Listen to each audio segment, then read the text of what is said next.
Hello everyone. In this video we're going to be going all the way back to 2018 when I made a life-size Freddle prop. The Freddle was the second character I'd made from FNAF 4, and just like the plush trap prop I made before him, he didn't exactly age too well. The body of the Freddle is more or less fine. It's hard to go wrong with how basic of a shape these little guys have. No, the main problem came from the head, which is what we're going to be replacing today. I, to this day, have no idea what possessed me to do this, but I decided to build the head from the bottom up, starting with the bottom jaw and working my way up to the top of the head.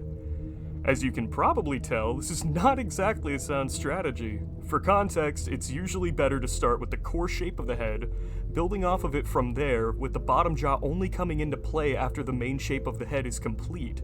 Doing it this way gives you a better idea of what the bottom jaw shape should be, and ensures you get the more sensitive details like the eyes and cranium to a proper scale. As we could see in the old head, neither of these details are at the proper scales. In an effort to make the cheeks better line up with the bottom jaw, I ended up making the cheeks too big, the main base of the head too small, and his eyes cartoonishly large in comparison. With the new head, I started to work much more traditionally. Quick side note, I'm realizing now that I had worked on this head so quickly that I straight up forgot to take in-progress photos. So to better demonstrate these steps, I'm going to use some progress photos from the Nightmare Freddy head I did a few years back, since the Freddle head is basically a miniature version of the same techniques I used there. I started by making a hollow cardboard cylinder, followed by creating a framework of cardboard strips across the top of the head, creating the outline of the rounded shape I want the top of the head to have. Next, I traced out the rough positions of the eyes and snout. Doing this as early on as I did helps better determine the positioning of the cheeks, which is the next step. I first determined where the widest points of the cheeks would be, and glued two thin cardboard strips on either side of the head, extruding to the point I wanted the cheeks to come out to. I then glued three more thin cardboard strips vertically to the side of the head, bending them to meet the horizontal strip we glued previously before curving them again to glue to the bottom of our cardboard cylinder. The Freddle design I chose is missing the top portion of his right cheek, so on that side I didn't bother rounding out the top of the cheek, instead roughing that side of the cardboard up to look like more natural withering. Lastly, for the cheeks, I used even thinner strips of cardboard to close up the larger gaps in the framework.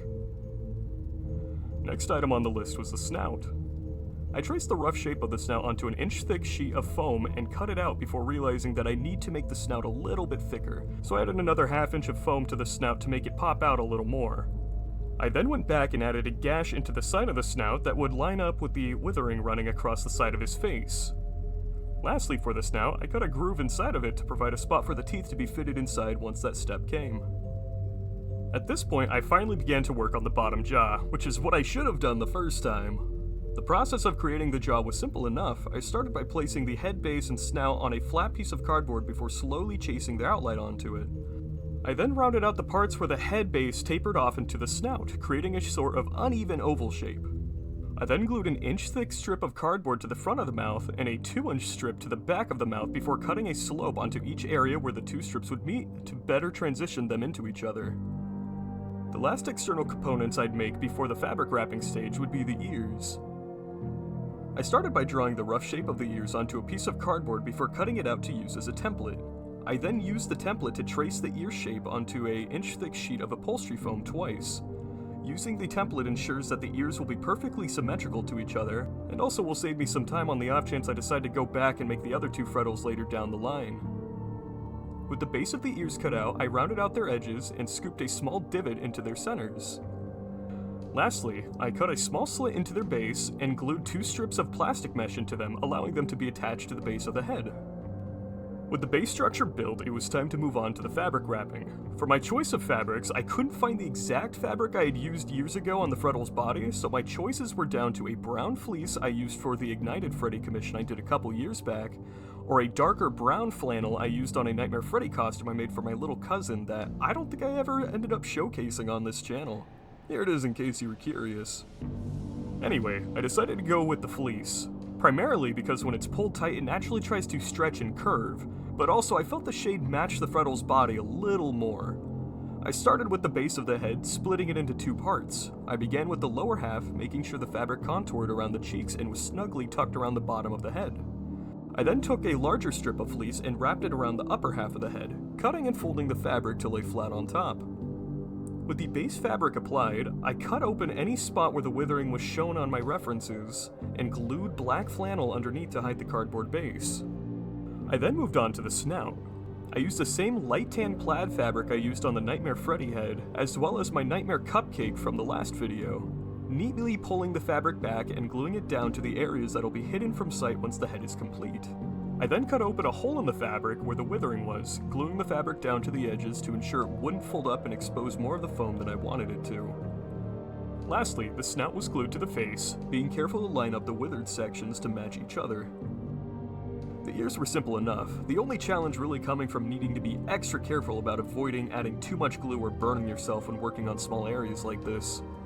The base of the ears were wrapped in the same fleece as the rest of the head, and the inner ears were made from 2 small circular patches of the plaid used on the snout. For the bottom jaw, I started with a large flat rectangle of fleece going across the bottom, trimming and gluing to cover the entire surface. Another strip of fleece was wrapped around to the outer edges of the mouth before being folded over the inner edges and glued to the bottom of the mouth. One last rectangle of fleece was glued to the bottom of the mouth and trimmed to fit snugly inside. With the fabric wrapping stage out of the way, I was finally able to move on to my favorite part, the small details. The nose and teeth were both planned to be made out of EVA foam, so I worked on both of them around the same time, following the same steps.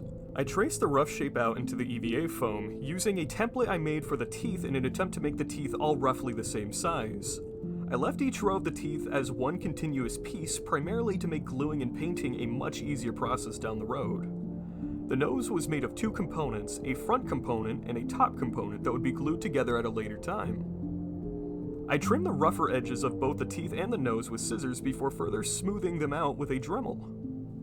The final touches for the shaping were done with a heat gun, dealing with any minor imperfections while toughening the surface of the foam to make it easier for painting later. The nose was hand painted using the same paint I used for weathering, and the teeth were spray painted using metallic texture paint.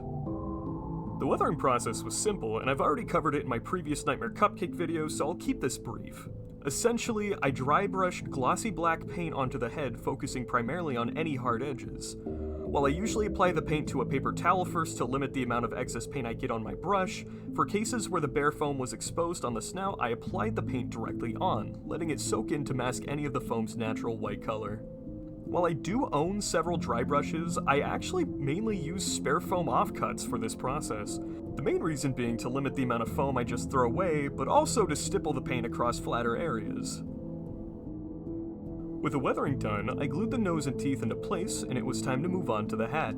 I started with 2 cardboard circles that were joined together with another 3/4 inch strip of cardboard. A hole was then cut into the center of the top circle, and will be where we insert the upper portion of the hat later. The cardboard disc we just removed from the base of the hat can now be used as the roof of the hat, and all we need to do now is wrap a 3-inch sheet of cardboard around its side. Then simply wrap the components in black flannel and glue them together, and the hat is done. At this point, I was in the home stretch. All that was really left were some small components to really tie the build together. Most glaringly is that he doesn't have eyes yet. I really wanted to give him some glowing LED eyes, so I went with a method similar to a Golden Freddy cosplay head I did years ago. To hide the insides, I used the same plastic mesh I used to attach the ears and glued 2 sheets behind each eye. A small hole was cut at their center where I attached these small LEDs I'd bought on Amazon a few years ago. Funnily enough, I actually only bought these by mistake while trying to buy just regular LED bulbs, and hadn't had a solid use for them until just now. This does mean that the eyes need to both be turned on and off manually, but using these saved me time from soldering my own circuit, so I can't exactly complain. The last step was to add a sheet of EVA foam his spine could stick onto inside his head, and he was finally complete. Redoing this little guy was a lot of fun, and I especially had a blast revisiting some of the older cardboard techniques I came up with around the time this channel initially took off. I definitely think this redesign fits in much better with my other Nightmare heads than the original does as well, and I cannot wait to use them in some upcoming short films. For my next project, I plan on finally making a full-size suit to go with the stylized spring Bonnie head I worked on a while ago, so if you want to see that, feel free to subscribe to be notified when that comes out. Thank you everyone so much for watching, and I'll see you in the next one. Bye!